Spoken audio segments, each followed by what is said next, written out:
Hey, bass lovers and ambassadors, Misha here, the dude who thinks that bass is all you need. Wait, you can't see the bass. It's that bass is all you need. And I've made it my mission to push specifically solo bass into the spotlight. I believe that bass, in most parts of the world, there's exceptions of course, but most parts of the world still is an underappreciated instrument. And when it comes to, oh, what instrument do you want to pick? It's like, oh, you're not good enough for guitar. You play bass, that's easier. Well, truth is, yes. To begin with, bass is much easier. That's why, start with bass. Scrap the guitar. No sense. Nonsense. Just, you can do that later when you're bored of bass, which you will never be, because once you start bass, you'll see there's a universe to explore, never ending. So, today, as always, I have a special guest, and my special guest today is no other than Omar Harb. You might have already found him on YouTube. He's got some really sweet clips on there where he plays solos that he played in recordings in some of his bands, but also solo pieces, and he's got a duet with, I believe, his wife. Hope I'm wrong. Correct me if I'm right, Omar, in a minute. So what do you say? Shall we bring him on the stage? I can't really hear you, so you're gonna have to clap in the chat. All right, people. A heartfelt welcome to my bass education buddy, Omar Harb. Hey! Omar, how are you doing? Good. How are you? How's everybody doing? I'm great. The weather's been pretty sweet over here again. So I'm Yes. back to my t-shirt. Yes. Yes. I like your T-shirt. Is it Yeah. available for purchase? Yes, Misha Mark's shop. Wow. It's one I of the ways you can I support the will buy show one. without Please. donating directly. And especially because if you're wearing that shirt, people are going to wonder, what's that about? And then they're going to come and join us and make this party even more fun. Cool. Cool, man. Cool. I'm very happy to be with you and looking forward to a nice show. Yeah, same here. I'm really excited to get you on the show finally because I've been actually playing with the thought. But when I first thought of you, I already had so many spots booked that I could only get you into the second year. Although you Yes. should have been the obvious choice, even maybe to start with this whole thing. But even better, now the show's already running. There's more people coming up, and Eh, I'm really glad because Omar, I actually met him through bass education. We both work for the same school. It's an international music school, modern music school, and I had the honor of doing his job interview. Although he is definitely no worse than me, probably even a little bit on top. No, And not at all, man. uh, Omar to me is an absolutely fascinating, not just bass player, but also personality because you've been all around the world. You were born in Damascus, in Syria, went to the USA, Berkeley to study music. Then you came back, built up your business. The war hit everyone in Syria. You had to flee to Lebanon. Then you set up there. And now you're actually, where are you at now? Now I live in Paris for the last 2.5 years almost. Uh, I moved here in January 2020, and we call Paris home now. It's the new home, uh, and we hoping to settle down finally after all this moving around and all that. But it's never a regret to move around. Without me being in Lebanon, I would never have met so many people that helped me to come here, and I never have met you somehow. True. So it's any situation in life. It could be, even if it looks as a bad situation at the moment it's happening, it could be a great opportunity to actually open new doors that maybe it was not will not be opened otherwise. Yeah. No, I absolutely agree. So, um, I basically want to start with you playing a song right away. Okay. And but before we do that, let me just explain how this works in Crowdcast. If you're watching on Twitch, on YouTube, on Facebook, there's a link in the description where you can join us on Crowdcast. There you can join the chat with everyone, ask questions to Omar and me, and there is for the people that already are on Crowdcast, on the bottom of the screen you can see a button that says ask a question. So if you ask a question, please put your question in there, because if you just post it in the chat, we might have difficulties to locating your specific question, and in that box we have them all in one place. So that would be great. There's also 3 polls that I put in the polls button. You can open that and it's just multiple choice. Do a couple of clicks to let us know how we can move forward with this show in the future. And yeah, so glad you're all here. I would say let's start the solo bass party. Okay, cool. I'm gonna start with a tune from the upcoming album that I'll be recording in June. It's a solo piece dedicated to my friend and mentor. His name is Daniele Camarda. You should check him out if you don't know him. He's a great bass player from Italy, from Sicily, Ah, and I've been influenced, by his playing and by his concepts since I met him in year 2000, so 20 years ago.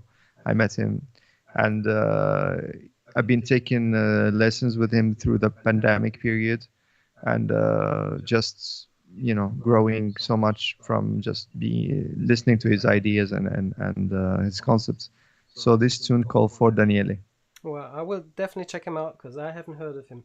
Maybe after the song, you can put a link in the chat so Yes, everyone you can should. check You out. should. You should check him out. He's incredible. Okay, here we go. Omar Harp.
Rock and roll. Hey!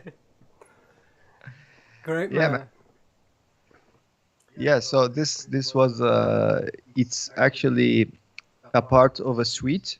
So it's there gonna be music, a piece of music before that, and this is kind of like a in, interlude, between two pieces, and then after that I will end, and then the orchestra will enter Oh after this. wow. So it's kind of a something in between two pieces. Yeah. Yeah, and it's influenced by many things that I like. I like Baroque music. I like Oriental music, as I'm from Syria, so this part of me. I like jazz. I like many things. So it's always like that for me. It's things going in and out. It's never pure, one style thing. Hmm. Yeah, I like that. I mean, you already know I'm a big fan of Arabic Oriental music, Yes, man. and one part because I just can't get a grasp on it. I Yes, have a few couple of tricks how I can get in that range using certain yes. scales, but we're gonna have to dig a little bit deeper into that. If you want, we can talk about this now or later, as Uh, as you wish. I don't know if people are interested Um, to hear about if that. you got another song up, Yes. then why don't play another song Okay. and we'll talk later.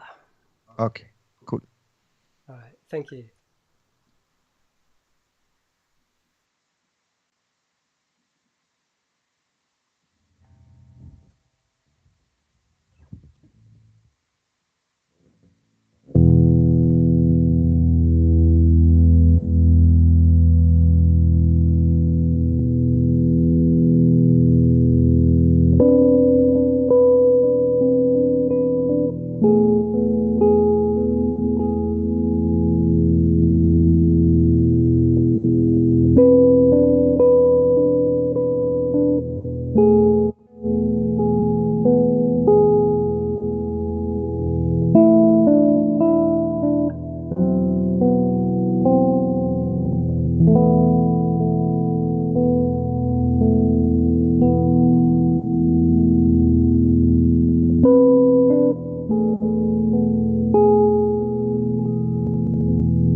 Thank you, thank you. I think something happened with the looper for some reason. It stopped. It decided to stop at the end, but it was okay. It happens, yes. She doesn't like me, the ditto. It's okay. It's okay.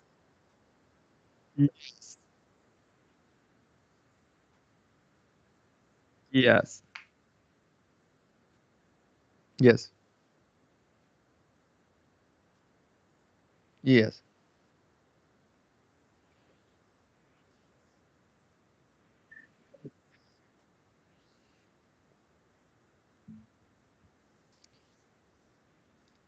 I- If you're talking about the open parts, about just the atmospheric thing, well, if mostly I'm improvising in these parts, and for me, it's just what feels. I wait. I when I play, I just listen to what I already played and try just to see how long I need this to stay, sustaining. So if it feels too long, I will move to the next thing. If it feels not enough, I will wait. So in general, I I try to just see what the music needs, and if it needs to be more open, I will try to play more open. I'm not thinking of a pulse, except if I'm wanna go into something rhythmic like this part that I just played. This. Yeah. Well, here I'm thinking of a groove before I start playing. So I'm thinking.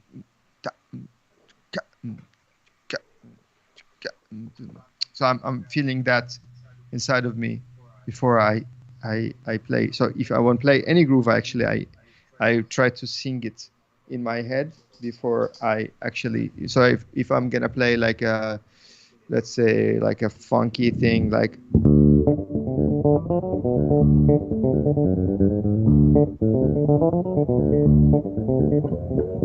I'm thinking, da- ka- Yeah. I'm thinking of like the drum pattern, and then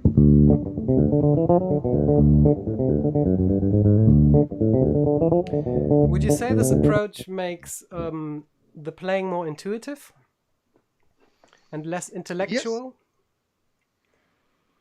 yes, I think it's always goes hand in hand. Both for me, at least, it's if I didn't do the intellectual work ahead of time, Yeah. intellectually, by meaning that I worked on my time, I worked on my phrasing, I worked on my technique in a very regimented way, with a metronome and or without a metronome, or really focusing on every aspect of music, from dynamics to articulation to technique to sound to tone to everything. If I didn't spend a lot of time really working on these elements, it would be not, for me at least, not so intuitive. Yeah. Uh, so it was intellectual at the beginning. Then, after really, uh, you know, uh, being able to play some stuff without really thinking so much, it become intuitive. Yeah. So it's both. Closing the competence cycle. Yes, exactly. But it cannot be one or the other, for me at least. I mean, I'm sure it's different for other people, Yeah. but for me at least, I need to understand it. I need to like break it down to little Mm. pieces and really focus on every little aspect, from the minute thing to the big picture, and then I just play. Yeah. No, I find that very interesting because I'm the same. I love analyzing stuff and really going down into the tiniest detail. But when I think about my students, I know that there's all kinds. There's the kinds that just want to hear the song, listen to it, and then kind of grab it, just listen to the first four bars. Okay, now I can play along. Done. And they do a good job at it. And then there's the other ones who won't play a single note unless they know the whole song front to back and really understood what's going on, what's the difference to the last song, what is the extra thing I've learned here that I need to apply now. And It's always, I think it's always, I found this fascinating, even like finding big names, in education, discussing these ideas. It doesn't seem to be one way that works for everybody, yeah. and it seems to be like two main schools of thought. That one is, the old classical way of thinking, of, oh, you should do this 1 2 3, you are after 4, and everybody should do that. Yeah. And the other school seems to be a bit more open to different ideas. I don't think one or the other is better. I just think the results are the most important Yeah. in any job, anything that you do in life. Actually, the way to arrive to it is not really anybody's business. It's just that you arrived somehow, Yes. and you were able to do that final result in a compelling way to yourself, or to the whatever you are presenting to your audience or your customer, or whatever the case is, in whatever you do in life. That's the most important, is the result. If you arrive to the result, who cares about Yeah. how did you arrive to that. you know Yeah. I have a teacher in Berkeley, Bruce Kurtz. He was my teacher, great, amazing guy. And he told me, I was asking him all these questions. Oh, should I play it like that or that, or with this technique or that technique? And he just told me, I don't care if you play with your nose or with your big toe, or I don't care. I just want to, if it sounds good, if the result is good, you doing your job Yeah. in as a musician, as a bass player, then okay, I don't really care about the rest. Mm. So for me, it was not like so much like that, because I I am I hyper analyzed every little detail. Guilty. Uh, yeah, So for me, like the right hand was like a project that it didn't finish yet. Of course, it's for me it's Yeah. endless possibilities that you can use your right hand as a. I think of it as a multi-tool actually. If you have ever used the DAW or a software, Yeah. any software, so you have like a multi-tool. So you press on the mouse and you can change the function of that mouse. Oh yeah, yeah. I know what you mean. For me, the right hand for a bass player or any string player, guitarist or whatever, is like that. So you change from this to that to that, to that. Right. It's it can shift depending on what you need at any moment Right. to create a different sound, a different feel, a different, Uh, I really so love that analogy. yeah, it's like that. Yeah. For me, it's like that. So So I'm playing a piece. I need a passage yeah. that maybe like I was playing, something like that with a big jumps. Yeah. So I can do it with two fingers, but it's so much easier to do it with four. Yeah. So I'm doing. So I'm using all four. It depends on what string I'm hitting. I'm using a different finger. So I'm using the thumb to. So I'm playing on four strings. So each string gets a Yeah. finger. So if the passage is here, I will use this. Yeah, I will use this. I'll use any combination. And with any four parameters, you have 24 permutations. Yeah. So basically, there's 24 permutation for four fingers. Yeah. Different combinations. So I think like that. So, but then I try to forget about it. Let me just explain your analogy because I thought it was so brilliant. For everyone who hasn't used a DAW, a digital audio workstation, which is basically recording software, with a cursor, with your mouse, you can either select different waveforms that you just recorded, move them in time, or you can change the tool and, for example, go to scissors and then clip tiny bits of what you recorded, delete the rest. You can do fade ins, fade outs. So there's a number of different tools which are really quite different. It's not how would you say it? I think it would be hard to group them really into say, okay, this is the group of functions the right mouse click does in a DAW. So there's a really big variety, and I basically look at effects, for example, the same way. It's just you always have to ask yourself the question, okay, which tool do I need? What result do I want? How do I get there? How do I get there with what I have? Because often enough we see something maybe on YouTube and I want that sound, and okay, what do I have? How can I recreate that? Because I'm never gonna have the fingers of the guy who I saw play. So there we already have to make a compromise. I'm never gonna sound exactly the same. Different fingers, different life story. It all plays into what comes out in the end. But how can I kind of create a way, a hack, a trick for me to get a similar result and translate it into my language? So yeah, I really like that one. I'm gonna Absolutely. I really I like what you said, and I think it's a mistake of many. Not a mistake. It's I think just uh, misunderstanding of a lot of younger, especially younger players, that they think it's about the gear or about you play this bass or you play this amplifier or this pedal or whatever. I like gear and I'm a fan of. I have many basses and I have had many amplifiers and many pedals and all that. But it's really, uh, I, to be honest, I practice maybe 80% of my time unplugged actually, oh wow. without amplifier. Uh, Just me and the bass. I play it acoustically, like I play an acoustic guitar. hmm.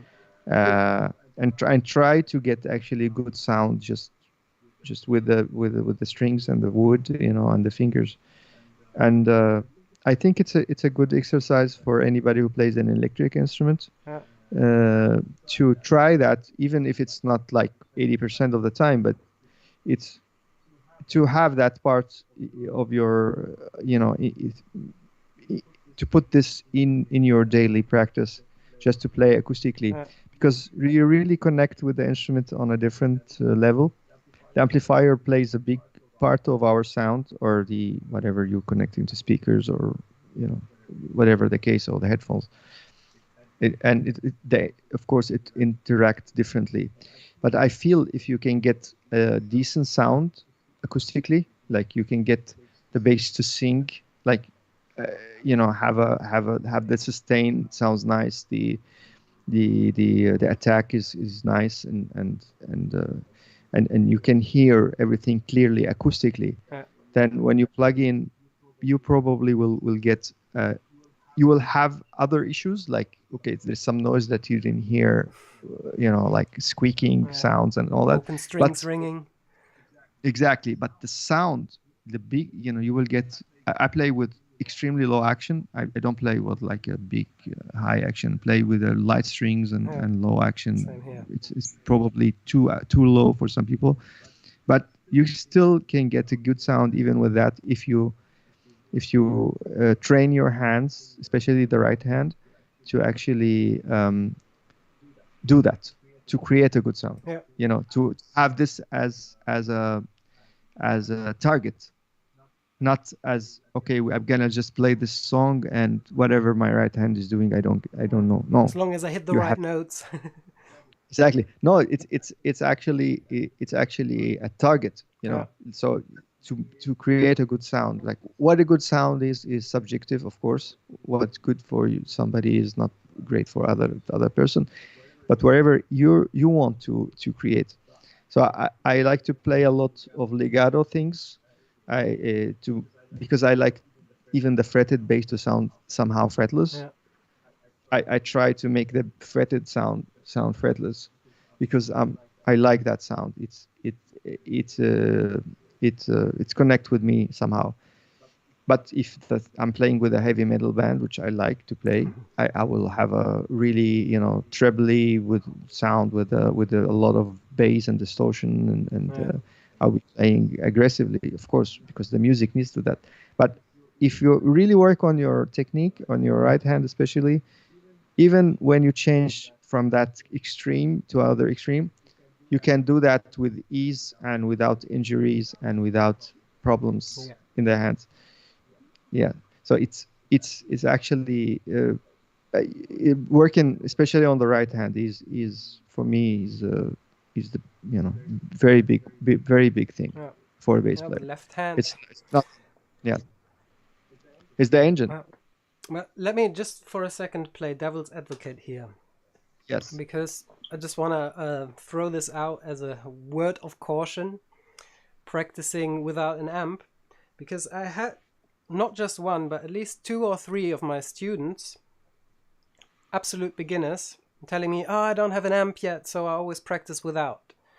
And I think at that stage, it probably causes more damage than it does good to you, because what we generally do, if we haven't had or if we don't have the control of dynamics on our instrument yet, we don't have the fine motoric skills, then we just play way too hard just to hear more of that sound, because acoustically an electric bass is just so quiet. If you're in a really quiet room, that will help a lot to apply this technique. But if you're an absolute beginner and you don't really know what you're going for, I would first take some lessons with Omar, and then let him give you the license to play without amp. How about that?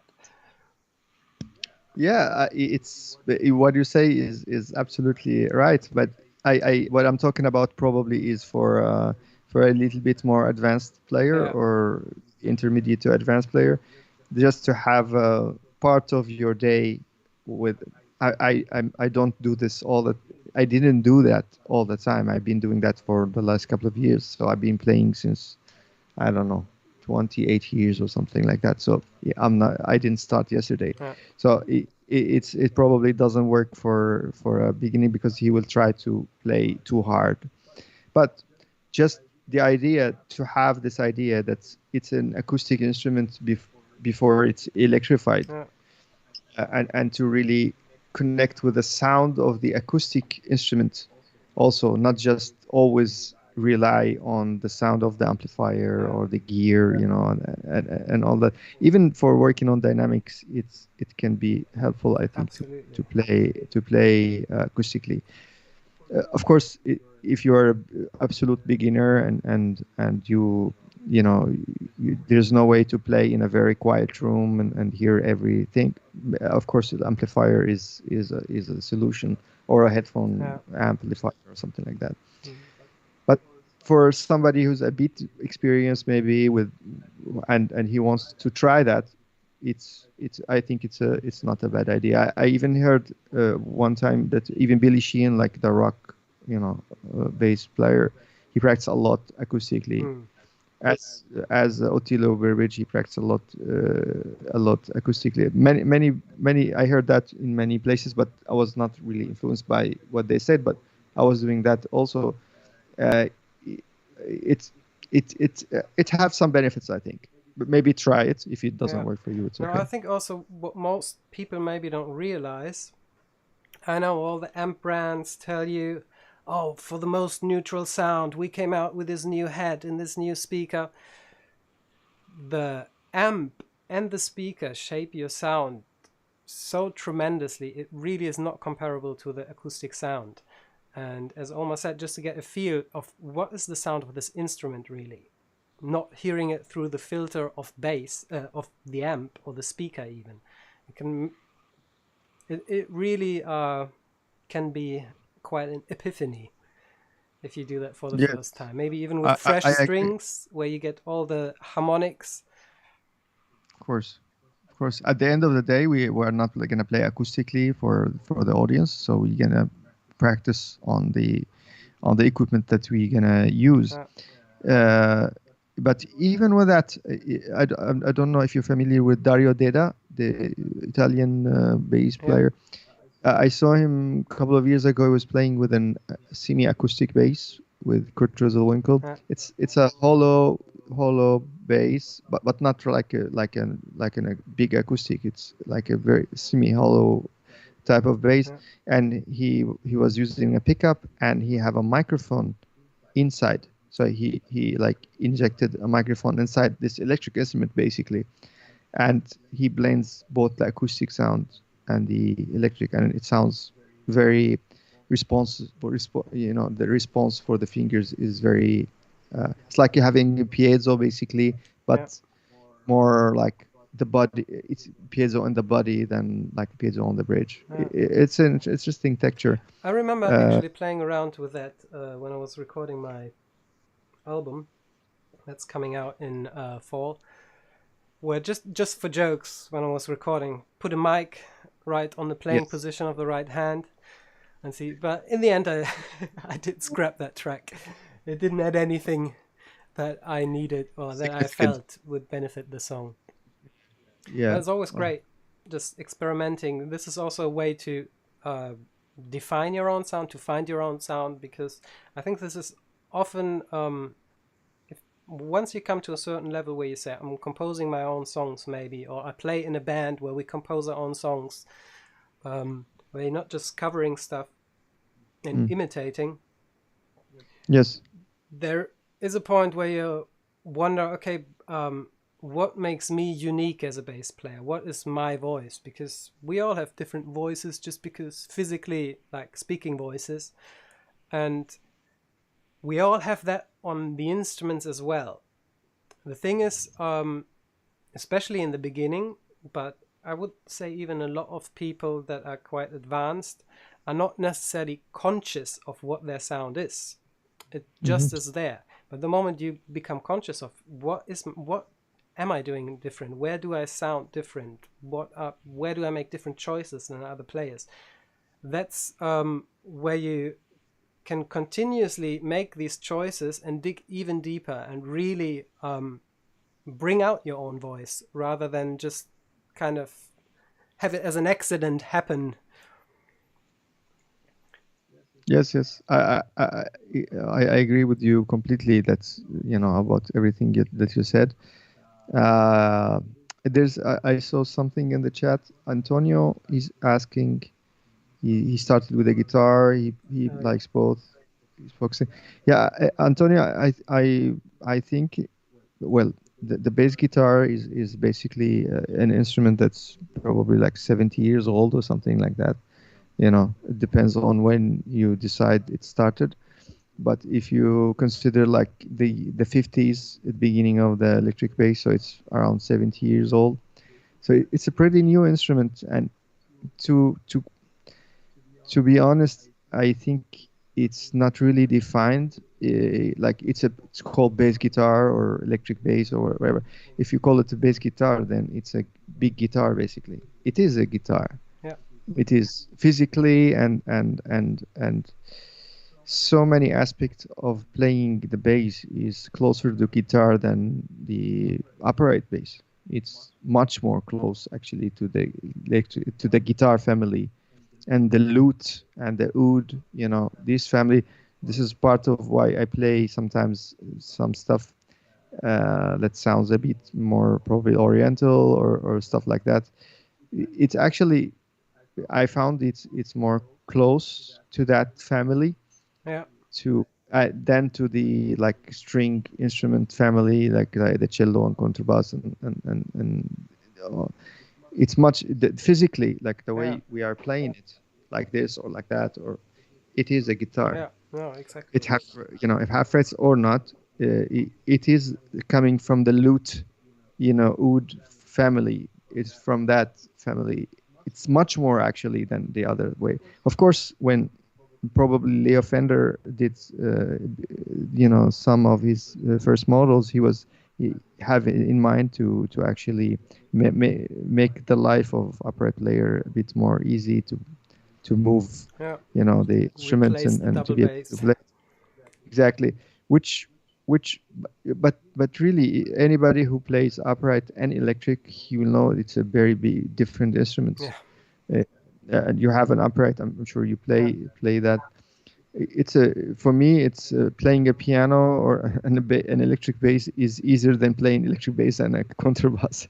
it's it's it's for in my head it's the same function, they do the same function, yeah, the same tuning, and there's some similar technical things, but it is a very different instrument. It's it's its own thing, Yeah. So to play guitar and electric bass is very normal. I think it's not really a strange thing to play because somehow they are connected. yeah, I think it's a I think of it as a big guitar with that have a lower register that you can play. You know, I like to use everything. I use this and I use this. So yeah. you know it's all there. So I know if so you think there's about it, the technique is probably closer to what you would play on fingerstyle guitar, for example, than on double bass. Just the position is different and how you strum the strings, how you fret. That's all way closer to guitar. And in the end, obviously, the sound even is. It's just the register that double bass and electric bass have in common and why they share the name and the function, obviously.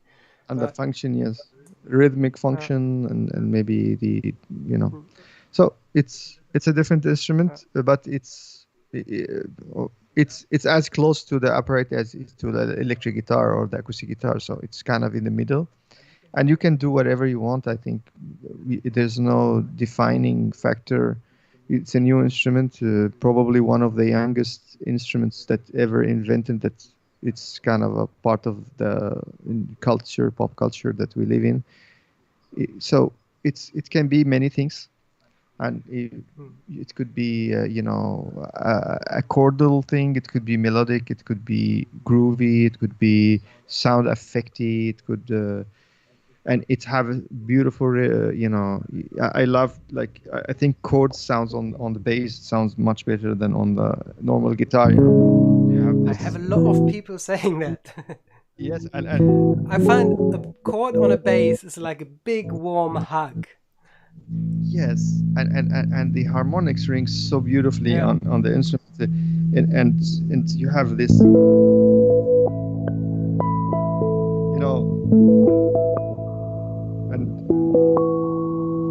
and at the same time you have.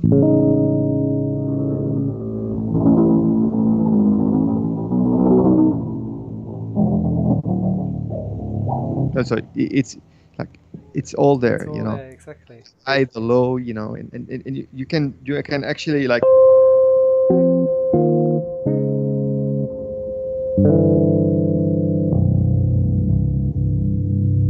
so I played the highest note I have and the lowest note I have on the Yeah. bass in one passage.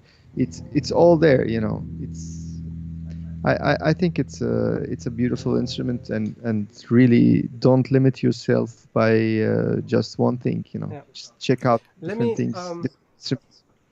tell you a Yes. little story about my first experience playing chords on the bass. And that Yeah. was actually before I even had a bass, or actually the moment I got that bass. Wait, that one is hanging behind me. Um, for me, typical situation, I play acoustic guitar for a couple of months, and then I met two guys, one drummer, the other one guitarist. So, sorry, you got to play the bass. It's the only instrument left in the band that we still need. So I Oh. was like, okay, I'll play 4 strings less, and my ego takes a step back. So then I got this bass. Let me just grab that bass for a second. It's Nice. not tuned up yet because these. But the first thing I did was like, I already know a song. Listen to this.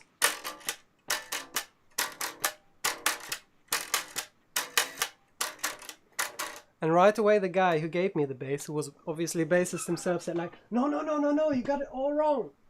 On the bass, we only play one note at a time. So, Okay. I'm very grateful for receiving this bass. It's a beautiful bass, but Yes. I don't share this opinion.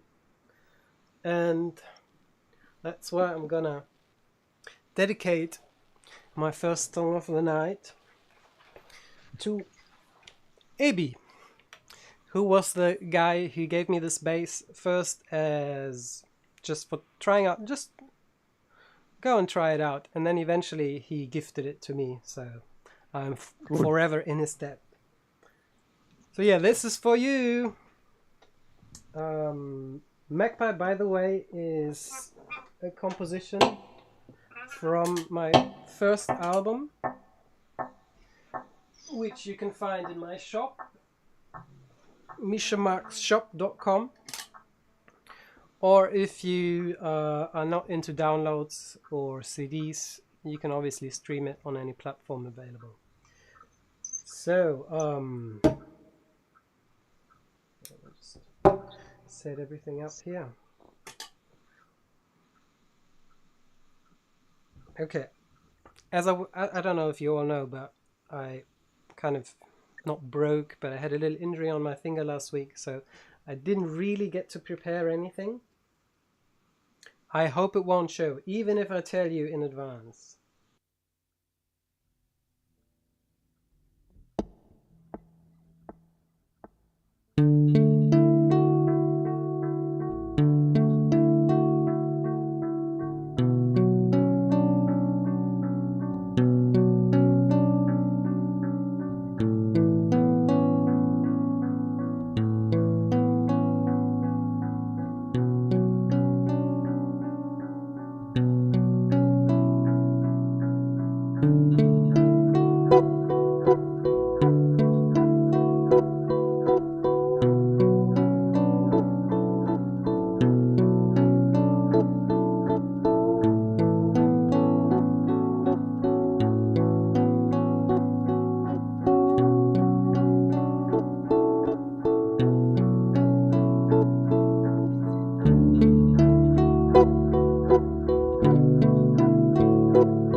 I'm really sorry. I'm gonna have to start all over.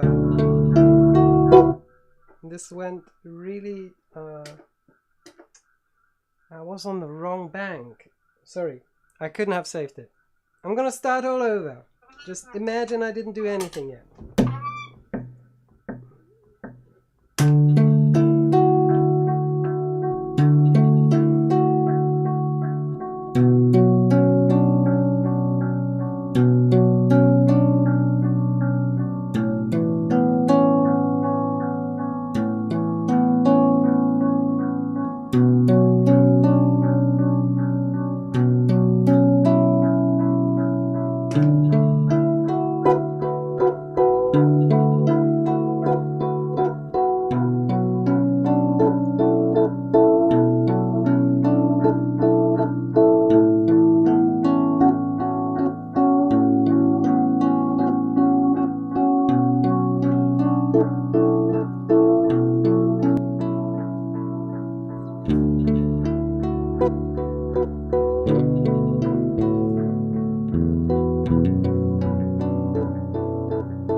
Hey!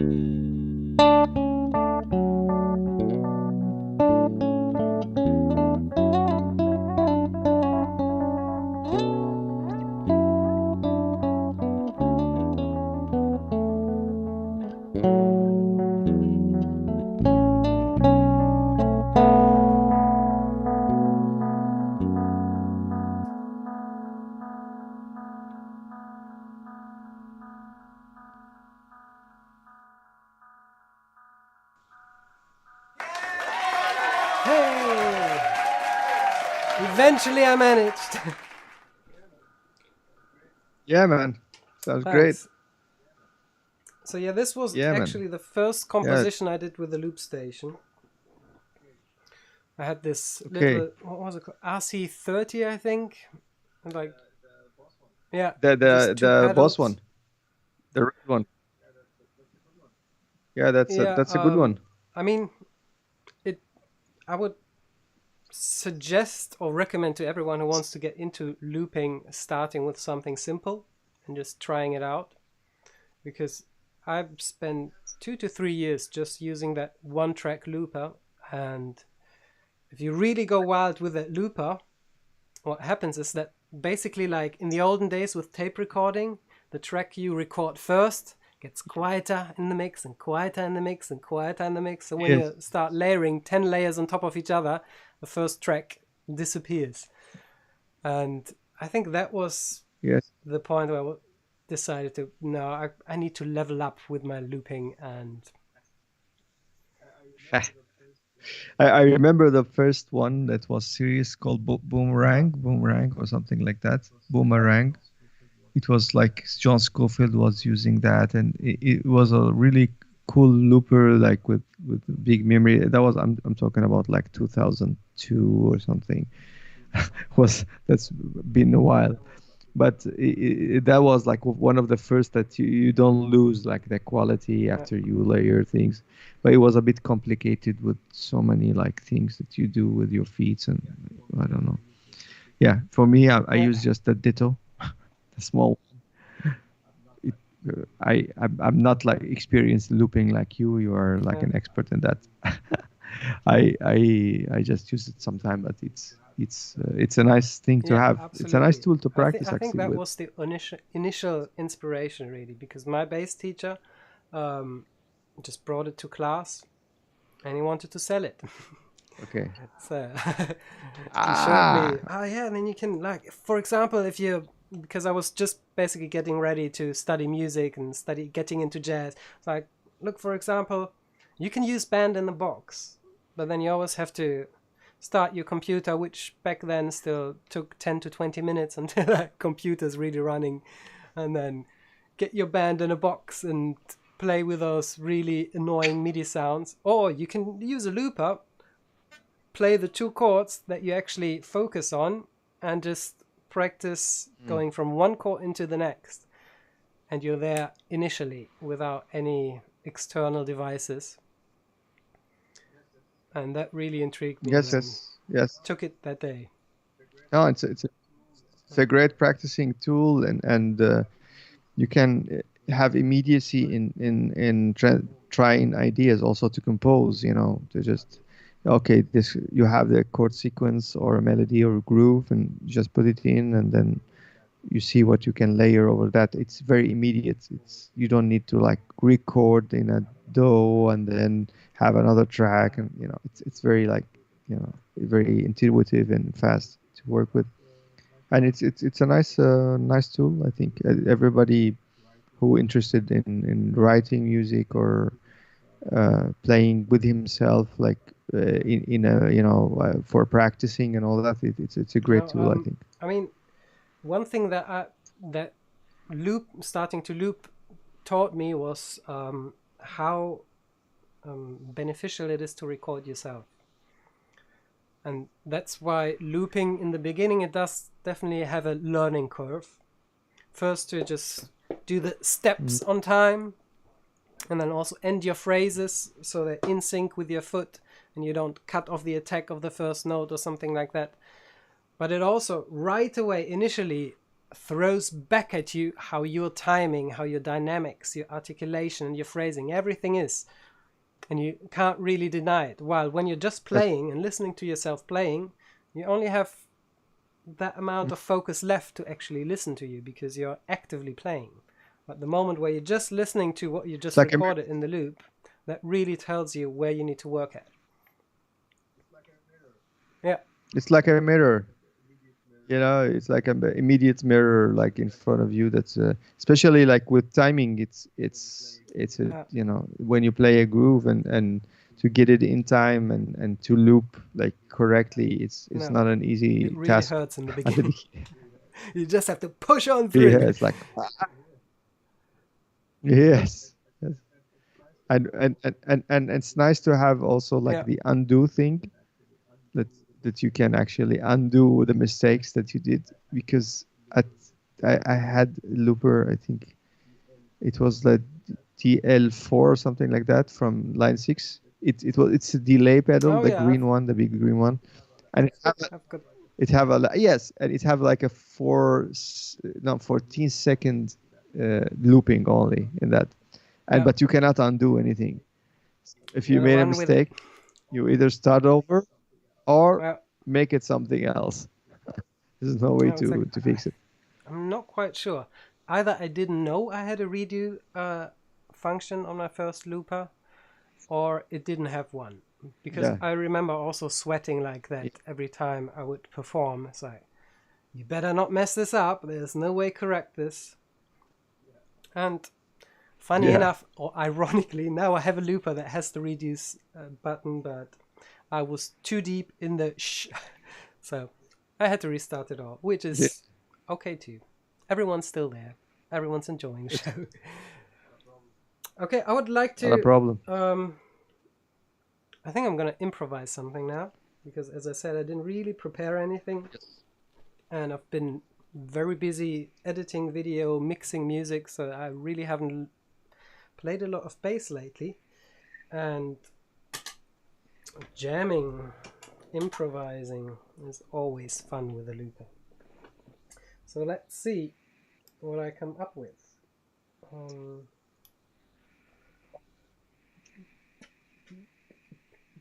Okay, I'm gonna start here.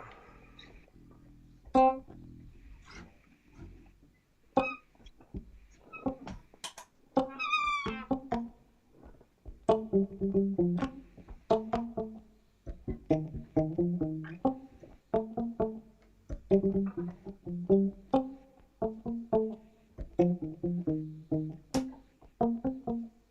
you know what?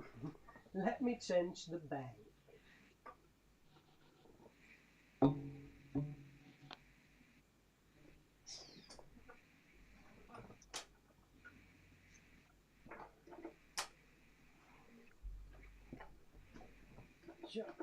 Okay.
Woo!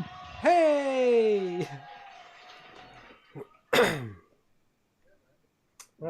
Yeah, man. So much fun.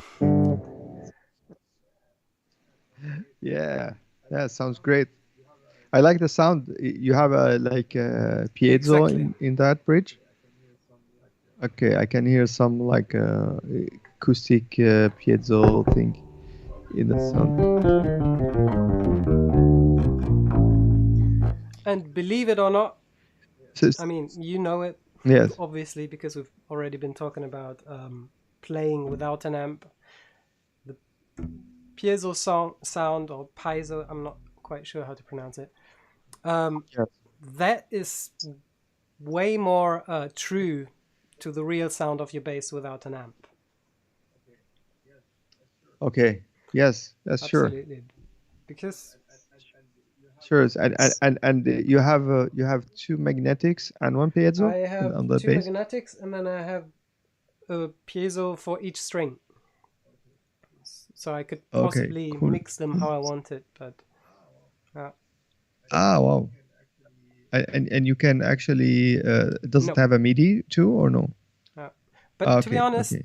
Okay. Because I've played in a drum and bass band quite a while back, mm, um, when the whole MIDI thing just became available for the masses. And the whole time I was thinking, mm, oh, should I? And I had this, the purple one of those Line 6 studio models, the filter. I had that with a MIDI board, yes. and I was playing those wobble basses that you know from dubstep and drum and bass. But in the end, the thing Okay. always crapped out because I didn't take my automation with my foot. It was just too much for it. It wasn't built for it. Okay. Okay.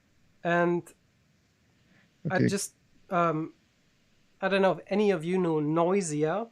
If you want to check out synthetic bass sounds, that's a place to start. They're Noisia, yeah. Noisier. They're a Dutch drum and bass Is that crew, three guys. And sound wise, it's just unbelievable what they make. They kind of created their own new niche that a lot of people followed after that. similar to something like Nerve or something like Um, that, or no? It's different. no, it's more electronic. It's 100% programmed, Mm. and it's really, in a sense, rave music. It's party music. It's really hardcore drum and bass, but it's really nuanced. It's Mm. not just a loop that repeats and just energy so you can dance. You can really listen to it and be Mm. entertained by it. That's what I really like, because there's just so much happening sound wise and atmospheric. And sometimes just the Okay. sound of the snare drum keeps me happy listening to the song. Wow. Yeah, Oh, but I yeah, I should check it try out. to Noisier. imitate them, their sounds, and very quickly I found out it's like there's absolutely no chance, because they use like 3 layers of synth bass and different frequencies do different things at different times.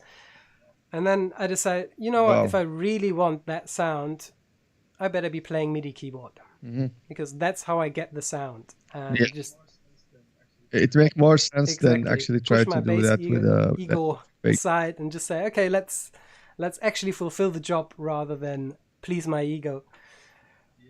And Yes. Yes. that kind Understand. of made me stop playing that type of music, because I rather play bass than MIDI keyboard.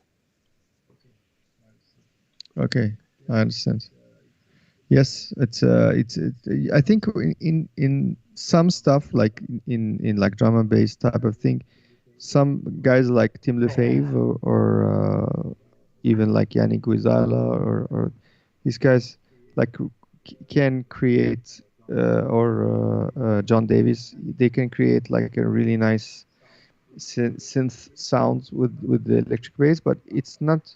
It still sounds exactly, like a bass through pedals, and that exactly. it's a different thing. I think it's like an I and acoustic thing, you not know. to trash that approach. I absolutely love what these guys do, and I love that sound. It just wasn't what I was hearing and what I was trying to get out of my instrument. And then I decided, you know what? Yes. I like this. I would call that organic drum bass. I don't know if you ever heard that talk of Jojo Mayer talking about organic versus anorganic groove. Yes. And Yes. to me, that approach is very organic, because there's nothing programmed. It's Yes. still human time, human feel. And when you go into the completely produced on the laptop or computer, whichever, um, you just dial it in and it's set. So it's absolutely anorganic. Even if you move a couple of hits in Yes. milliseconds, it's always going to repeat in that exact same fashion. Understand. Yes. Yes. Yeah. It's I saw some stuff like I don't know. I forget who was talking about that, but like they program like this module. it's like an effect module, but it's actually synced with the sequence of what the band is playing to. So so so the effects will change via MIDI Oh depending yeah. on the part of the song that they so basically he's free to play like he's playing normally, and in the right second of the song the effect will change Yeah. automatically without doing anything. It Mm. just go through this, and and this is cool. But I don't know, man. I done a lot because I worked in television for like 7 years. I did The Oh yeah. Voice, this TV show, for 7 years when I lived in Beirut, Lebanon. I did like maybe 8 seasons, 9 seasons, because I was doing the kids thing and the adults. So I was doing many different seasons, not just the and we played a lot with tracks. So we had headphones on. We played with the click, and it was okay, and we could do it, and it's effective, like to play to get a bigger sound from less musician. But it's for me, it's just not the same experience of playing with just Yeah. with a drummer You definitely. I and mean, it's even that is up for discussion. But I would, it's in general, say you're not as free. The moment you have something running, even if it's a loop station, or if you have a backing track yes. coming from a computer, you're just not as free. You're gonna have to piggyback on what's happening there. Yes, you are connected Uh, to an external device that doesn't care if yeah. you messed up a beat. And then, on the other hand, It will some bands basically integrate one person that fires all the backing tracks and runs all the effects and does that live organically. And then you can create that oh same yes, feeling again as if you're playing with another music. You literally are. He's just pushing buttons instead of hitting drums.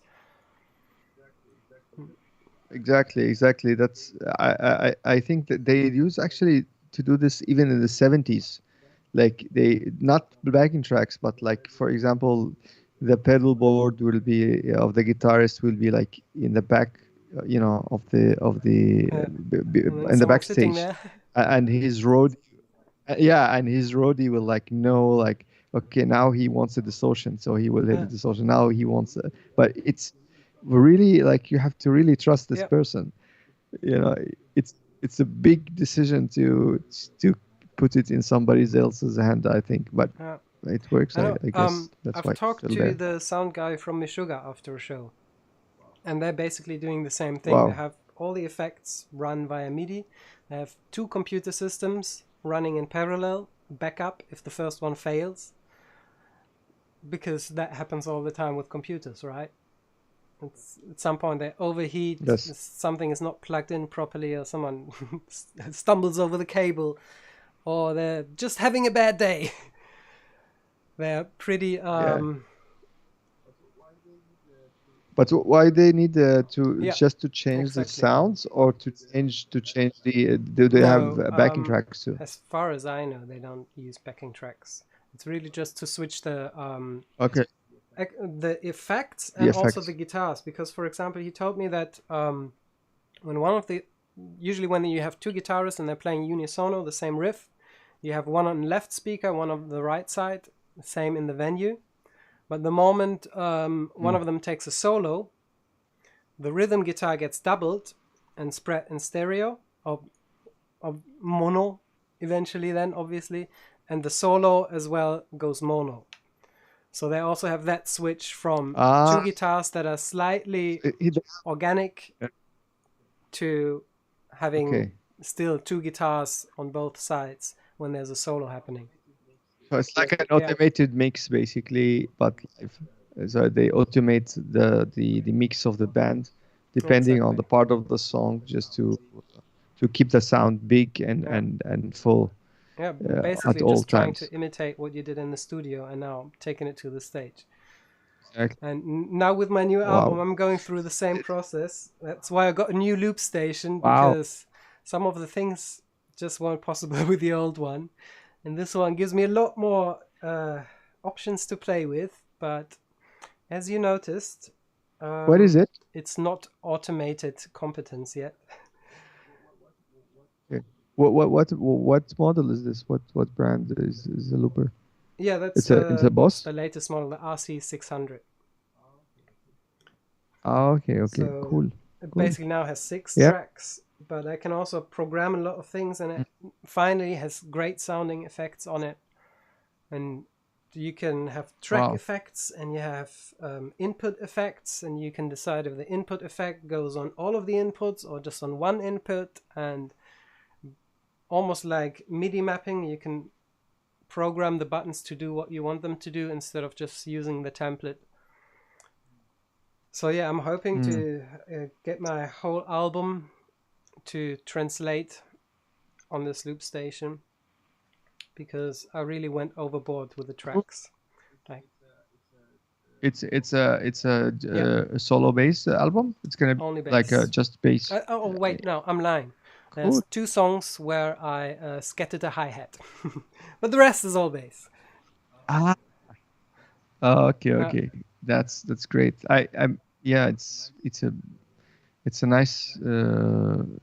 nice idea, and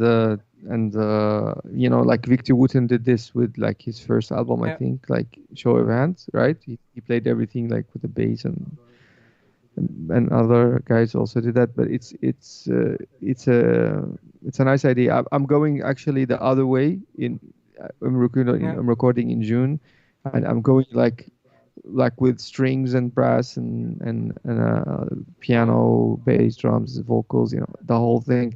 So it's the other way around. It's more actually focused on the composition, and the bass is there. Of course, I will have yeah, some melodies and some solos and all that, but it's not really the focus. It's the focus is the composition. But but to have this is brave, to do a full album just with the bass. yeah. I would love to hear that. That Yeah, must be really cool. same here though. I'm really looking forward to hearing that. Uh, And you're yeah, gonna use just it's this just the bass, space. this one bass, It's or you're already gonna use done. different? I just finished the mix Oh, last week, sent it off to mastering, ah, fantastic. and yeah, I mean, And uh, I you yeah, do everything here at in my home. studio. You That's convenient. That's cool. Because I That's actually cool. got And you into use like producing music and different. recording music. Oh, sorry, I interrupted you. No, no, no. I mean, you using like all the pickup for configuration and Exactly. different sounds and make it thin or very Yeah, fat no, or exactly. And stuff like that that. was one of Yeah. the main usage on the mix is the equalizer, just to cut out some bottom end Yes. when I play guitar parts, for example. So the mix is not too rumbly and messy. And with this loop station, I can actually do that now. It has an equalizer that I can just, Wow. if I play a guitar part, cut out the low end. And yeah, still a lot of work to do and prep work That's to really make it roll, but I think I can do it. uh, looking forward Yeah. to hearing that. Oh, Antonio, yes, you can have my older looper, but not as a present. My older looper is actually going to be for sale when I release my album. You can purchase the looper with Mm. a copy of the album. And what I'll do as an extra favor is I'm going to put all of the loops from my first album and from my second album, from my two albums, all the loops straight from the recording session. I'm going to plug them onto the loop station. So you can play around with all of my loops, either delete them and just use the looper as it is, or be inspired and cover my songs with presets. And Antonio, you should do that. If I was yeah. in your shoes, I will do that. I will get it and just transcribe everything that he did. All right, Omar, have you got another song for us? Yes, yes, I will play something, also a solo piece, and maybe after I finish, I will go to an Yeah, improvised section and see what happens. cool. Okay. The stage is yours.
Hey!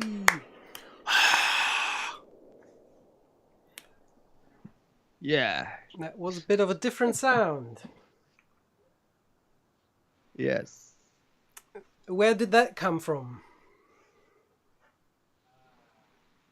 Ah, what are you talking about? The improvisation The thing, inspiration for the or song. oh, the beginning of it was actually I wrote that like 2 years ago, in the beginning of the lockdown. Call it light. Basically, it's just it was I had the COVID just at the beginning of the whole thing. It was like March 2020, and it was just moved to France, and I have nobody here, and there was everything was shut down. There was even no masks, nothing, and I was really like really scared. Like I didn't know what this whole thing is, and nobody know what it was, and it was a mystery. And then one day I was just wake up in the middle of the night with a fever, and I just had my bass right there in the room, and because I isolated myself, my wife was in a room, and I was in another room, and I just wrote this, and I called it light, just as a hope. Yeah. Just looking for the future as a hope. But then the continue, what I played after was just I don't know, I improvised. Whatever happened. I don't know, I don't remember what I did actually, but I just I kept I arrived to a note, and from that note, I moved to other parts. Uh, no, I thought no. I mean, obviously, didn't guess the exact story, but I really heard Yes, the hopefulness in it. yeah, yeah. I'm always hopeful because life sometimes it's a Yeah, bit tough, and you have to always stay hopeful. Otherwise, yeah. it's Maybe no that's fun. actually a good. Um, it's a good time to talk a little bit about the current situation in Europe. Not to go too deep into the Ukraine crisis, but you have Yeah. first-hand experience from fleeing from a war. How did that impact your Yes. music? And I guess it kind of impacted your music, your personal life, and then how it impacted your personal life again impacted your music, and the other way around probably as well. That your music impacted your personal life. Yes, it's for me. Everything is connected somehow. Is whatever you have passed through life, whatever experiences you experience um from the moment you were born. Maybe even before when you are like in your wound of your mother. wherever you get experience, the environment around you, the sounds, the smells, the tastes, the everything somehow form who you are, uh, and really help you become the person that you are, and why you like certain things, and why you don't like certain things, and why you gravitated to this career or that like kind of life, or whatever, why you like this color or this music or this food. It's all somehow informed by this unique experience of being alive, Yeah. on this planet, from even before you were born, I think. And an experience like this is quite dramatic experience, because it kind of like pull you from the roots. It's not a Yeah. gradual thing. It's a very fast, immediate experience, and you like one moment you think everything is fine, and your life is going on track, and you are planning, and you have everything that you need right there, that you worked hard to get. And in 1 second all that can go away, and really it's make you like you are almost like naked. You have no protection. It's somebody took your clothes and put you in a forest. Yeah.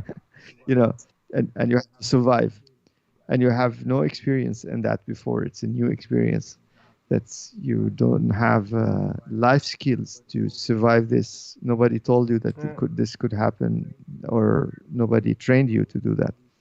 So, not to be too dramatic, uh, it's a very difficult experience. I don't wish that on anybody to experience that, but somehow, always there is some light, that comes from even the worst experiences. So, to answer your question, I think I wrote a lot of music that's related to that, event of having to flee, your home, uh, and not Yeah. choosing to. It was forced on you, basically, and it's make you, I think, like more. If it can go many directions, it depends on who you are, and how strong or how weak you are. So for some people it could be very damaging, and maybe psychologically not the best. And for other people it could be, a positive Yeah. outcome can come out of that. For me, I try to focus on the positive thing in general in life, and to go back to music. This, thing was like my friend throughout Yeah. everything. So it saved me so many times. It make with a bass in my hand, I can make friends like that. I can I can communicate. I'm right now communicating with you and the audience that's watching, Yeah. that I don't know them. I I never had an experience before that. I don't know these people. Yeah. Antonio, I just met him. He's a Okay. great guy. Hi, Antonio. Eh, yes, I'm sure. And it's because of this thing. It's a metal, wires on a piece of wood. Somehow this thing can like break barriers, and connect you with people.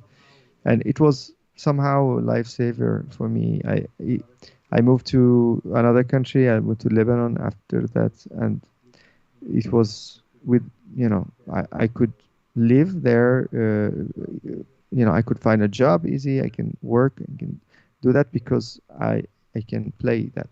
You know, Before I was not really relying on playing. I had I have a production company and a studio, and a business. So I was playing just for pleasure, but then all that, establishment was not available anymore, because it's related to the place that it was built in. And now I don't have that. I just have the bass.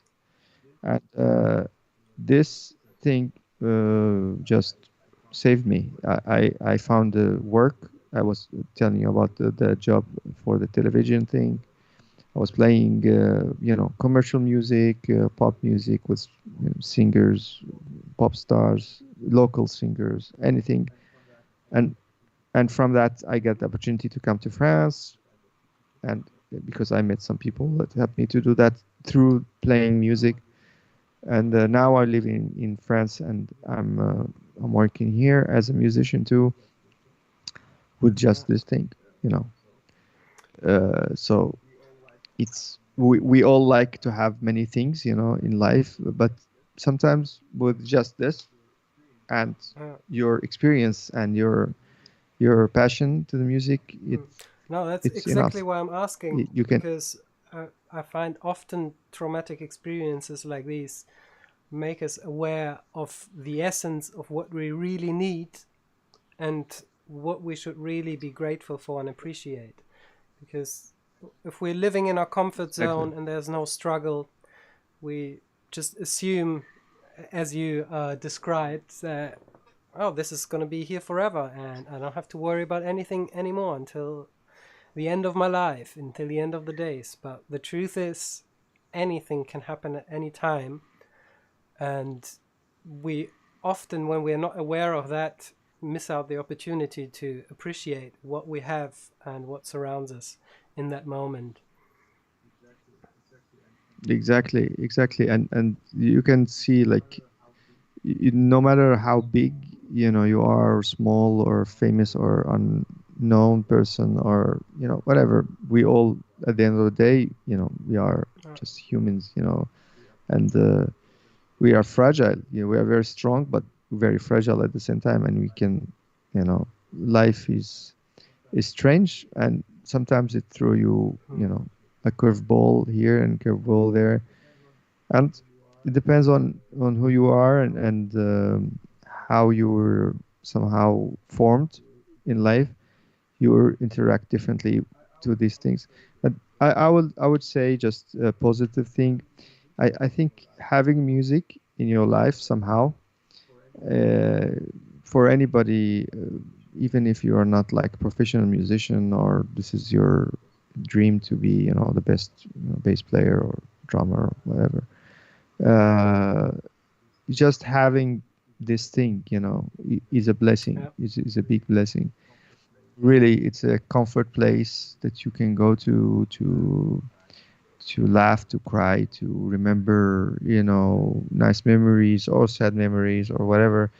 It's almost like a spiritual almost experience to play music, to experience music. It's such a magical thing, if you think about it, it really does not exist. Music, like, you just play some notes, and they went uh, through the air somehow, with a microphone, to our ears through the, internet, and felt something, we enjoyed something. That's it. Now, where is it? It does not exist. It's gone. It's not like a painting that you can uh, actually touch, or like a statue that you built and you can, like, it does not exist. It's how our brain interact with these waves, and it's it incredible. really is. It's incredible, and can get you out of, like, the worst situation. You can hear a song that's make you feel something, and it give you, you know another chance to Yeah. fight, or to live, or to be happy, and it's miraculous, and just to have that in our life Mm, is a blessing, I absolutely. think. Now, I've just recently had the experience. I've heard it somewhere on a podcast that someone did it to their kid, and I thought I'm gonna try this out next time I have the opportunity to. And basically, it was like that. Taking my little girl to school, and she was in an egg. I'm not sure why that was on that morning, but she was not in the best of moods, and kind of maybe she didn't sleep enough, or something she was grumpy about. And I just then when we finally were in the car and I couldn't get her out of that, I just gave my phone to her and I said, "You put on some music." And she put her favorite song on, and 10 seconds, and she was in the best of moods and told me all about what was going to happen in school today and was really excited. Music really is magical in that sense. It can really change lives, I believe. You can. It's incredible. For me, it's I, just having this thing, in my hand, and just Yeah, it's a joy. It's a joy even to having, you know, it, it's tactile. It's sound. It's yeah. everything. And it's an emotional outlet. It's amazing. Oh, Yeah.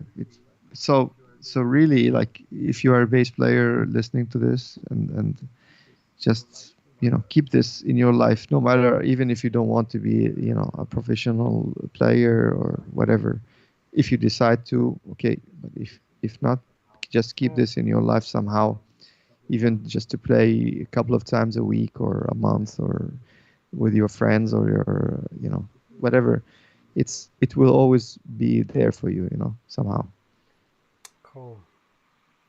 All right, it's getting quite late, so I don't want to end this now because I still kept the best question for the end. I would like Yes. to you to talk a little bit about your approach of sounding oriental on the bass. Give us a 10-minute little workshop Okay. of what concepts one can use to Yes. quickly get into that sound. Okay. The word Oriental actually is quite vast. What is, it's a vast Yeah, word. Like, that's India true. is in the Orient, Let's and keep it China Arabic is the, then. so it's yes. So let's say I will just talk a little bit about the Middle Yes, Eastern, like, please. part of that, because I know a little bit about that word. Uh, it's actually what a lot of people perceive as sounding Oriental, coming from using certain scales, and the way you actually approach playing these scales. So I will give a Yeah, really fast example. Let's say the easiest key to play, like E, for example. I'm playing in E. I don't know if it's clear. I don't know. Okay. So if I'm in E, let's say I'm in E major.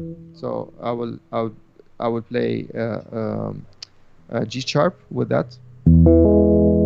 Okay. If I want to sound Oriental, I will probably not play the major scale. So the major scale would be,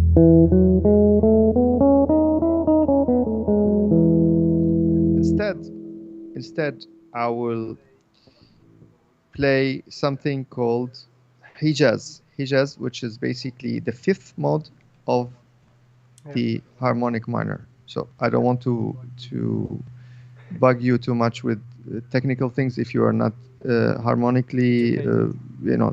whoever is it.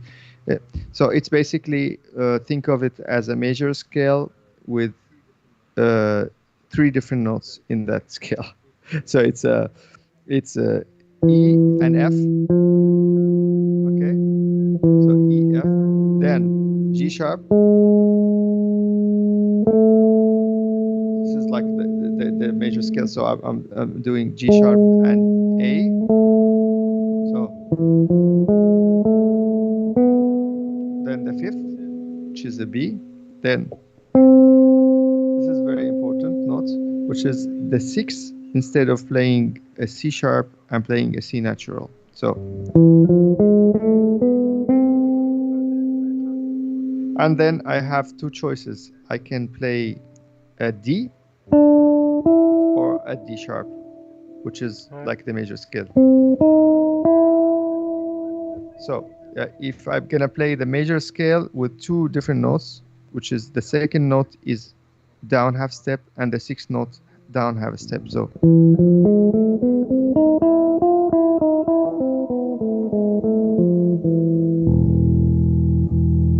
okay, so you will have basically E, F, and D sharp. So there's three half steps next to each other. This does not exist in other Western scales. So Blues scale.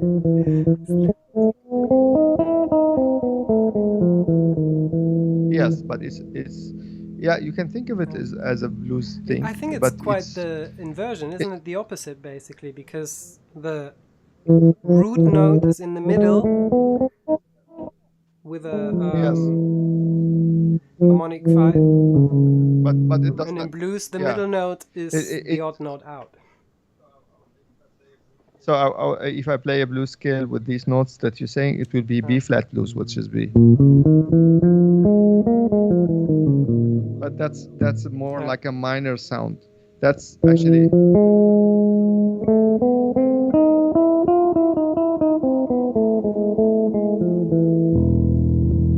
okay. This is a part of it is the choosing the right notes, but then how to play these notes. Okay, how to play them. So in a lot of Oriental instruments, they play a lot on one string. So they move a lot on one string. So the ideal way to sound a little bit in that word is not to move in one position. Uh, so I will demonstrate. Instead of playing, for example, sorry, like I'll just go down the scale. Instead of doing that, I can just do.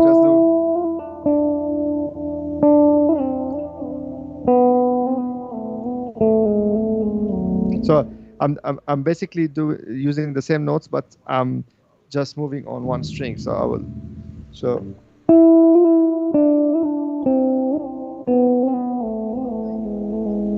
I'm playing the notes above and down. So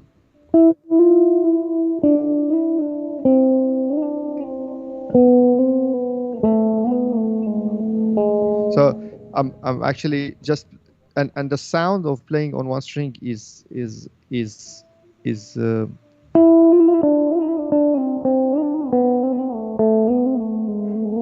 so doing that a bit faster, you will get a little bit of that ornament of that sound. So choosing the right scale and the way to play that and maybe to skip some notes. So I will show you.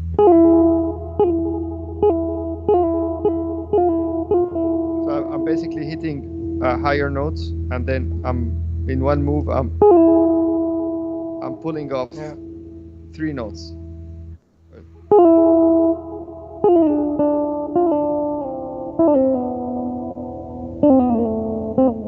You know, so it's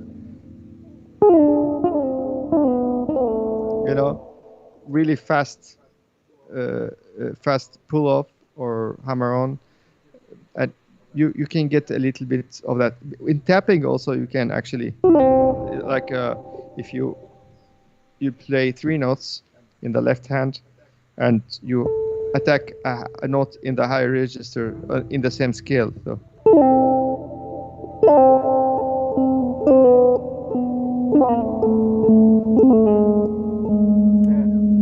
So you can tap like one note high, but you have to do it really fast.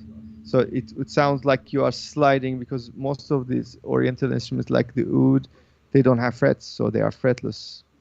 So to kind of emulate that glissando type of sound, the movement have to be really. So we practice really slow. So if I want to practice that, I'll do.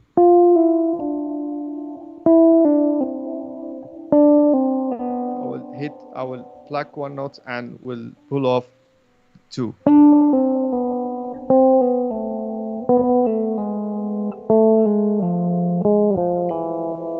And then I will just speed that.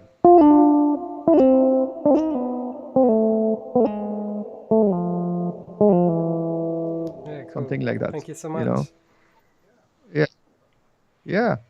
But th- but there's I think four scales in the Arabic in the Middle Eastern music that does not have quarter tones, which is two are like the Hijaz, but with a different seventh, either a major seventh or a minor seventh. And you will have the major scale. We use that. The Lydian, we use that, and uh, the minor harmonic or the minor, Yeah. the natural minor. The other ones all have Mm. quarter tones. So you will have like the second degree a bit lower, like 50 cents lower than the normal, or you will have the third and the sixth degree of the major scale a bit Ah. higher, and etc. etc. It's another word completely have nothing to do with fretted instruments. It's very fretless, word. And singing, it's all coming from singing. So I advise actually, if you like that kind of sound, anybody who's listening, you want just listen to some like Kulthum. I will write that down Yeah. in the chat. Or I will write some names. Could be helpful. And just listen to how the way they sing, uh, because it's all coming. It's a culture Mm. of singing. Actually, we have nothing to do with harmony, or Yeah. it's all melody. Drone It's and melody and melody. rhythm. You know, Uh, and rhythm. Yes, mm. it's the harmony is not. Uh, It's a very new thing I find that to really the interesting culture. because it seems like almost all over the world, besides the Oriental area, Yeah, you have a very strong yeah, focus on pentatonic scales. Mm. Every melody that is kind of yes, folky has mel- pentatonic background, and there's even this brilliant video with Bobby yeah, McFerrin where he demonstrates that everyone in their heart knows the pentatonic scale and doesn't even need to be taught. And to me, it's exactly. It's flabbergasting how someone could up with something that far out, at least to our Western mm, ears, and yes, develop yes. from there. Like the pentatonic thing is, if pentatonics actually do exist inside so many things, but you have to like Yeah. look for them, because it's a seven notes. Like even with that scale I was talking about, that's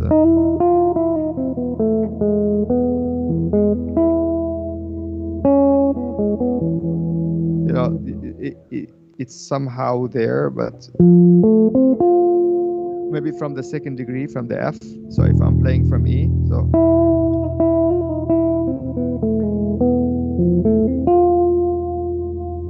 True.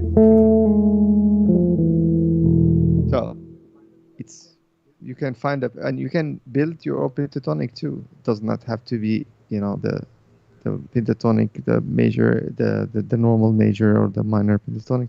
You can build synthetic pentatonics. They exist. So yes, I think most of all you have to listen to this kind of music just to get in the mood of it, because it's very specific. It's very melancholy, very sad in general, because we have been having wars for the Mhm. last 10,000 years. For, so it have a lot of like sorrow and Yeah. melancholy in the sound. The percentage of happy song to the sad songs are not even comparable.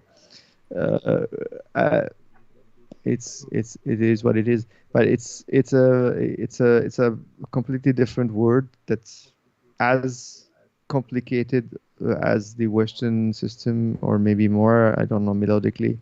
And it's it's a lot of things inside. It's a complete word. I can function in that word because I was raised in Yeah. that environment, and I studied that, and I did some research. But it's it's like in any style, it's a complete universe, in itself, and it's very deep melodically. Like melodically, it's so many things to explore in that, and it's nice actually to add that with the Western thing. I found actually it works very well with Baroque music, believe it or not. Yeah, I did actually. That Yeah, was I was wondering if you were gonna go there when your third song. yeah, I kind of heard a little bit of yeah. that combination. I always found it's Bach or Vivaldi or the masters of that style. They somehow use s- some sounds of that word inside. It's the harmonic Yeah. minor sound. This kind of a yeah, you know.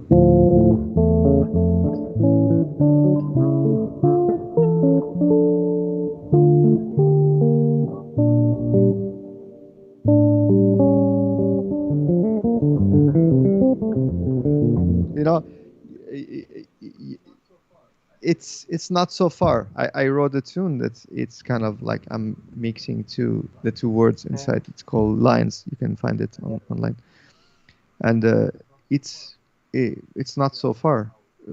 They are somehow connected, and it's all because of that scale actually.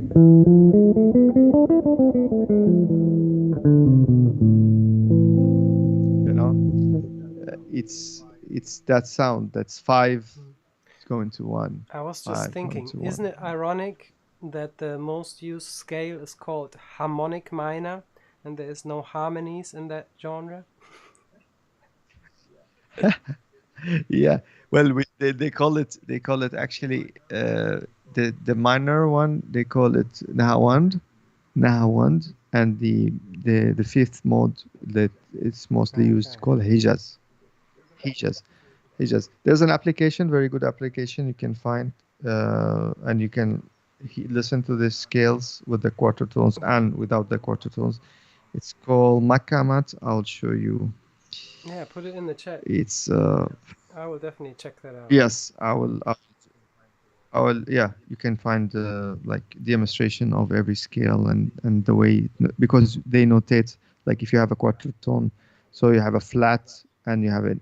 slash inside the flat. That means that it's 50 cents lower than the actual pitch. Uh, so it's a different. I will just link it. Okay, Very cool. cool. Okay, for everyone watching, we're about to end the show. If there's any last questions, please shout them out.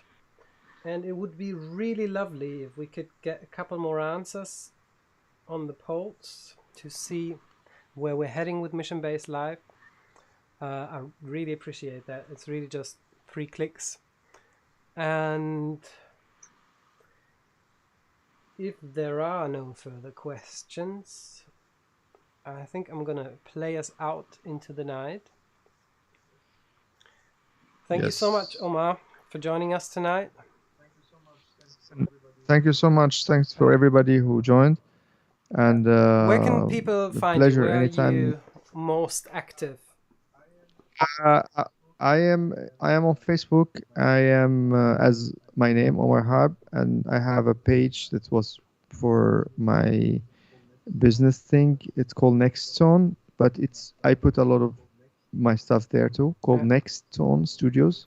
Next Tone Studios, and I have a Instagram page also, Omar Harb Music, and I will be recording my album in June, uh, and when I release it, I will let you know.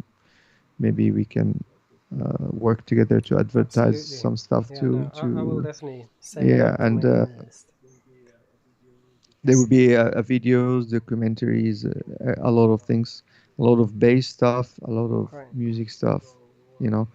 So yeah, mostly I'm on Instagram and Facebook. These are the two most Cool. I use. Okay, so one more Yes. time, thank you so much. Uh, Thank you. Let me see if Thank you, there's any more everybody. questions. No, there's none. All right, then. As the crowd has no questions, that will be answered. I'm gonna end this show with a cover version of one of my favorite musicians in the world. Let me I think I made a preset for this one. Bob Marley. Exactly. And one thing that really fascinates me about Bob Marley is just the pure emotional energy. I don't know if you ever watched the show. I was too young to see him live, but even seeing the videos, it's just that level infects everyone. And I hope to do the same now with this cover version. So let me see if I can manage. And in the chat, let me know if you recognize the song. Oh, now it's squeaking again over here.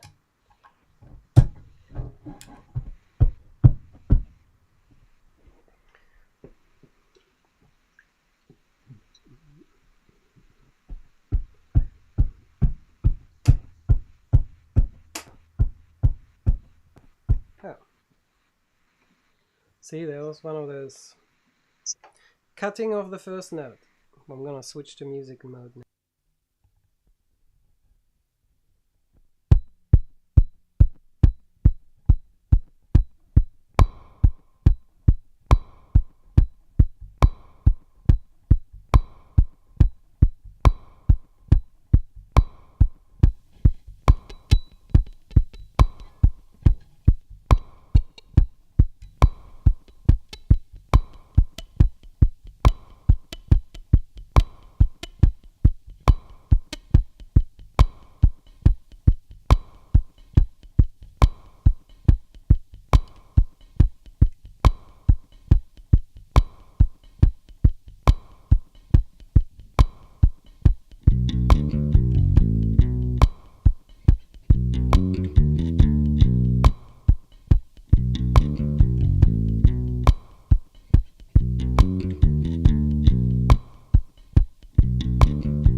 funky reggae party, and it's tonight, funky soul bass party, with Omar Harb playing on his album of pitch bass, putting smiles all over her face. Ugh.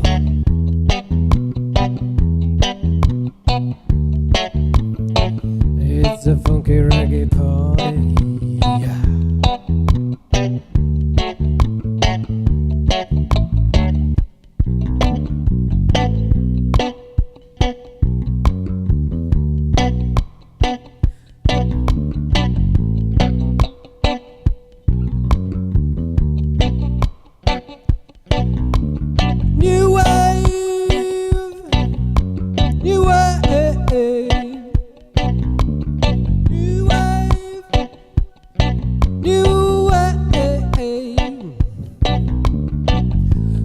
trouble.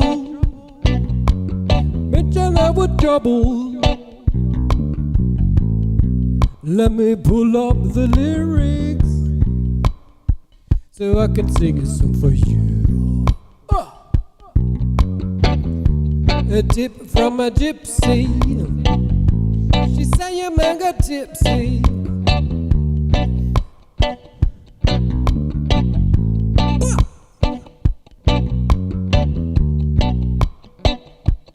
Hidden from reality.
going to a party.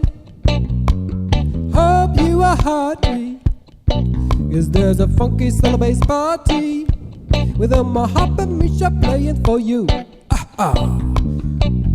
Makes a joyful sound.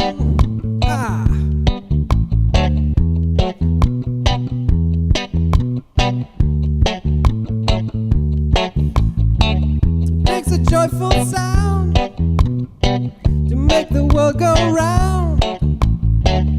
It's a solo bass sound, will sure make the world go round. Come on with your heart and soul. Come on and rock your boat. Rocky, rocky party.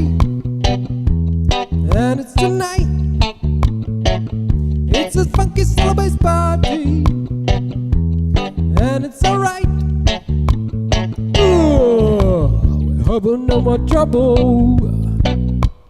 And we'll give you trouble. Rejected by society, treated with impunity, protected by their dignity. But I face reality. You raise, you raise, you raise, you craze.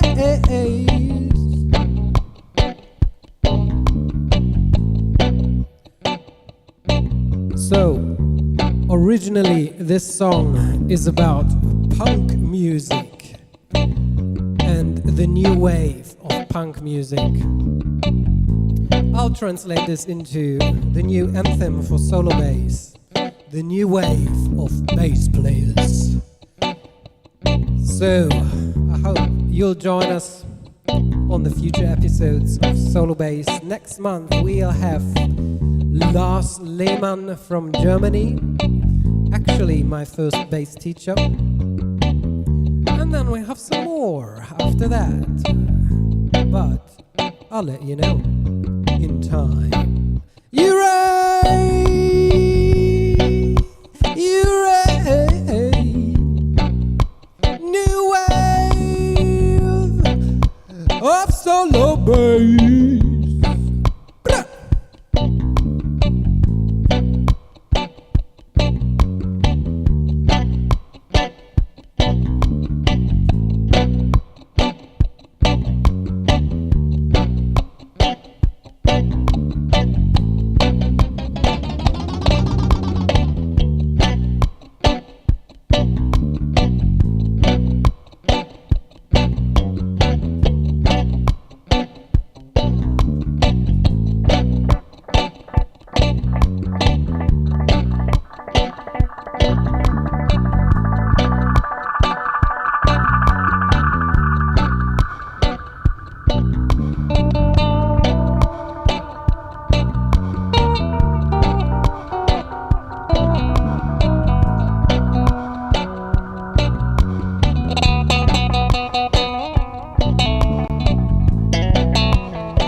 Dubwise.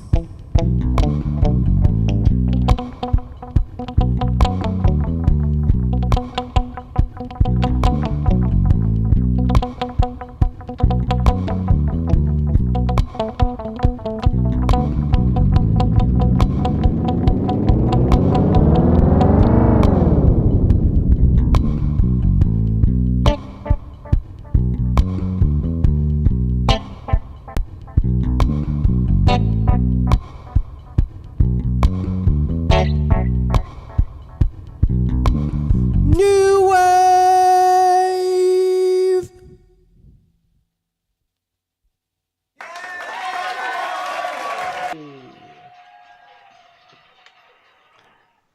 All right. Wait, let me switch this off. Misha What did Marley. you say? Yeah. Misha Marley. Misha Marley. We do have a cat who's called Bobby. Yeah. I'll bring him on the show next time, Yeah, see man. what he can do.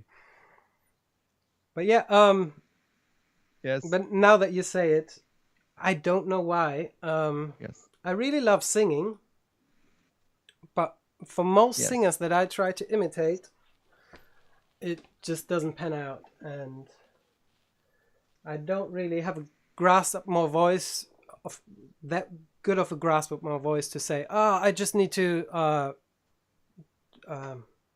what's the word? Transpose it into the right register, and then everything will be fine. But Bob Marley tunes, somehow, at least I'm of the opinion, they work with my voice.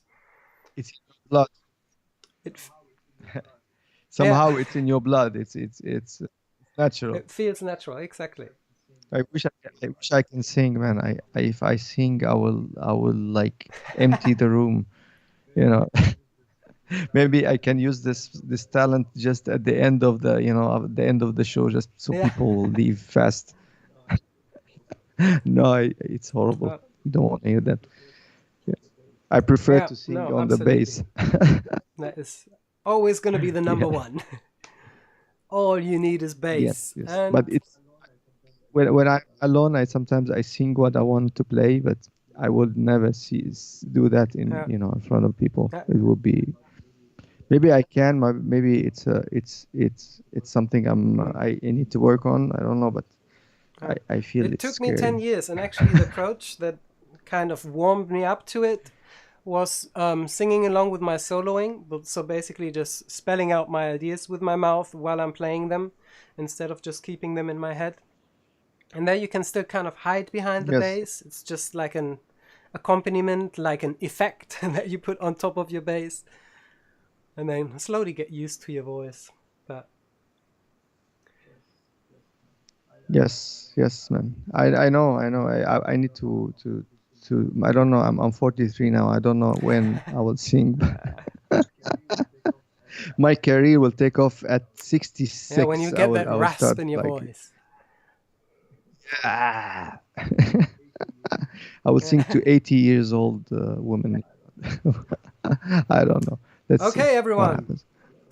Thank you so much Yeah, man. for coming, watching us live, also on Twitch, YouTube, and Facebook. I've seen you've been there. Drop us a comment. Let us know where you're watching from, because this is an international show, and I pride myself with getting as many people from around the world on this show, as well as my guests, as in the audience. And yeah, I would like to know where you are from. And if you have any questions that you don't want to post now, you can always contact Omar and me directly via Facebook Messenger Yes, or Instagram DMs, or via my email list. of course. Everyone who's on Crowdcast is on my email list as well. So, yeah, lastly, if you want to support the show, you can donate. I even have didn't I have a button somewhere? I have a button here somewhere, don't I? No, I don't. Let me see if I can trigger it from here. No, I can't. But you know what? I'll send you an email. All the details will be in there. And of course, if you'd rather get something out of donating, go and visit my shop. There's shirts like these, caps, hoodies. I need to buy some of these. It looks nice. Yeah. Bass ambassador. Yes. Did I not send you a shirt? Ah, I didn't. See? no. Oh my god. No, you see? The shame. Every guest receives a free shirt, of course. I wear medium, so. Yeah, have a look around at the shop, No. which design you prefer, and then you let me know color and size. Yes, I will. I'll send it to you as quick as possible. Yes. Okay, No everyone. problem. Again, Thank you. thanks for coming and keeping us entertained just as Thank much you, as you. And Thank you. we'll see you again very soon, in a month and probably in between. Talk to you soon, guys. Love and Right. Have a good weekend, everybody, and see you Exactly. soon, hopefully. Thank you, Misha, for Thank you. doing this. This is really nice. Stay inspired and stay motivated. Love and bass.